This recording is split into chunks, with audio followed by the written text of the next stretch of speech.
Hello friends, welcome back to my channel. चलिए आज बनाते हैं स्मॉल फिश। इसको हम लोग पुठी माछ बोलते हैं असमीज में। और इसको अच्छे से धो के वॉश कर लेंगे। फिर मैंने यहाँ डाला हल्दी, नमक और इनको अच्छे से मिक्स कर लेंगे। फिर कढ़ाई में हम डालेंगे मस्टर्ड ऑयल और इन सब फिश को अच्छे से तेल में फ्राई कर लेंगे।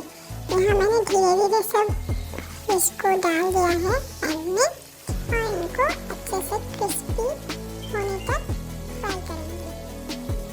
फिश को अच्छे से हम लोग अभी फ्राई कर लेंगे। तब तक आप लोग कमेंट में बोलिए आप लोग मेरी वीडियो कौन सी सिटी से देखते हो। कमेंट करने के लिए मत भूलिए। और अभी हम लोग मछलियों को अच्छे से क्रिस्पी होने तक फ्राई कर लेंगे।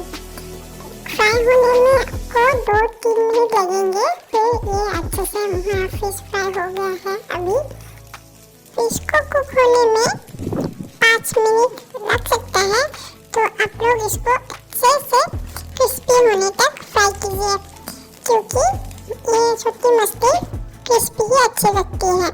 मेरा मछली एकदम परफेक्टली कुक है और हम लोग इसको एक प्लेट में निकाल लेंगे, क्योंकि अभी हम लोग फिश को दोबारा से फ्राई करेंगे। ऐसे निकाल लेंगे प्लेट में। फिर यहाँ मैंने सेम पैन यूज़ किया है, वहाँ मैंने तेल डाला।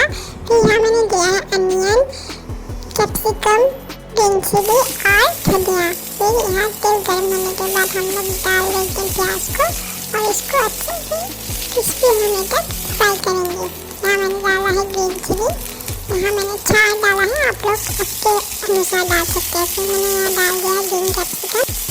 फिर मैं यहाँ डालूंगी फ्राई किया हुआ फिश और इन सबको अच्छे से फिर से फ्राई कर लेंगे।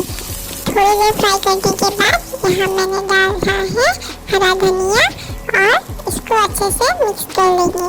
रेडी हो जाएगा हम लोग का स्मॉल फिश फ्राई या पुठी माछ फ्राई। इसको बनाना बहुत सिंपल है और खाने में भी बहुत टेस्टी लगता है। ये रेसिपी आप जरूर ट्राई कीजिए और मुझे कमेंट में बोलने के लिए मत भूलिए आप लोग कहाँ से